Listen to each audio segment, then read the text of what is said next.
Hello students, good morning. Today we are going to study Journey to the End of the Earth. This is the fourth part of this chapter and the last part.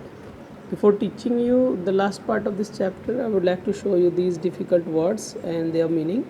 Go through them once. After that you will be able to understand the questions and text this chapter are going to be taught. So see students, हमने last class में पढ़ लिया था कि phytoplankton का existence क्या था और फाइटोप्लैंक्टन की क्या वैल्यू थी।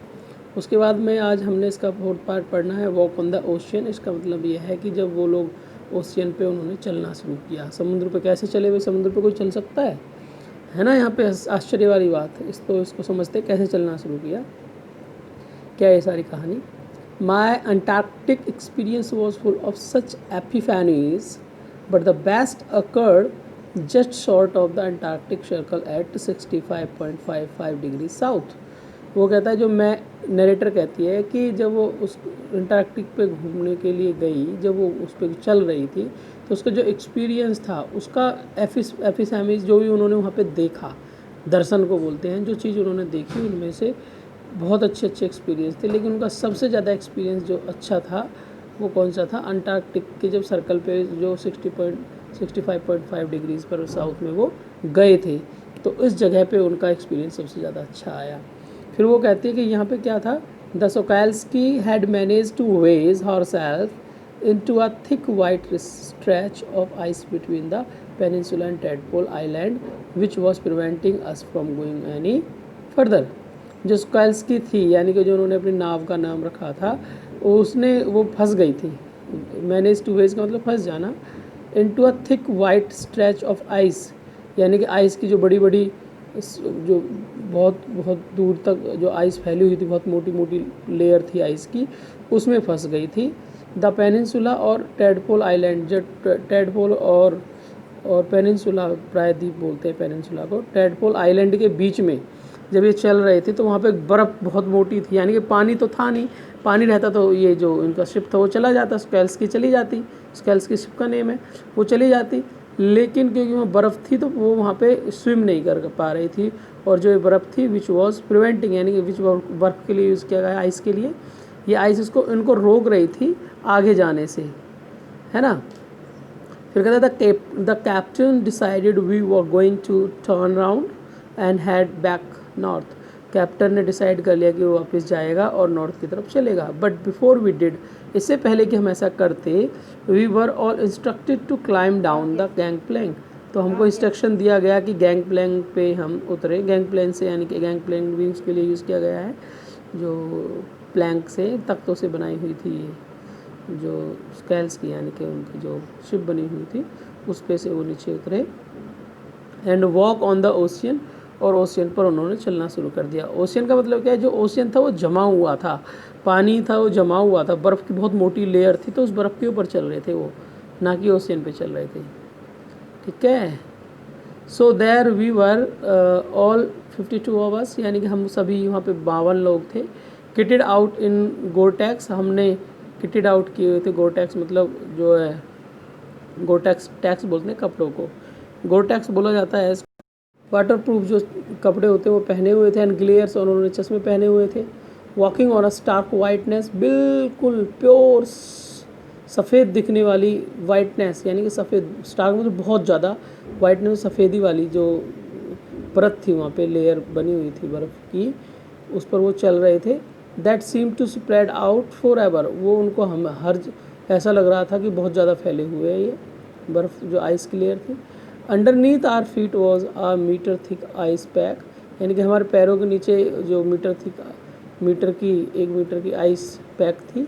एंड अंडरनीथ दैट, और उसके भी नीचे, यानी कि 1 मीटर की तो आइस थी, और 1 मीटर आइस के नीचे कह रहा है 180 मीटर्स ऑफ लिविंग, 180 मीटर तक जीवित, ब्रीदिंग, सांस लेने वाला, सॉल्ट का वाटर था, समुद्र का पानी था। तो क्या कह रहा है, यानी कि 1 मीटर तक तो समुद्र का जो पानी था उस पर लेयर जमी हुई थी आइस की, और 1 मीटर से नीचे 180 मीटर तक पानी था। In the periphery, crabatus seals were stretching and sunning themselves on ice floes much like stray dogs will do under the shade of a banyan tree. वो कहता है जो पेरीफेरी थी वहाँ का जो आउट एरिया जो बना हुआ था, जो सीमा थी, वहाँ पे क्या था, जो क्रे बीटर सील्स थी, यानी कि क्रे बीटर होती है जो क्रेब को ईट करने वाली चीज़ें होती है, केकड़े खाने वाली जो सील्स थी, मछलियाँ थी, वो स्ट्रेचिंग पड़ी हुई थी एंड सनिंग और धूप सेक रही थी ऑन आइस फ्लोज, यानी कि आइस की जो फ्लोज थी, बर्फ़ की जो परतें थी, और समुद्र के पानी पे तैर रही थी।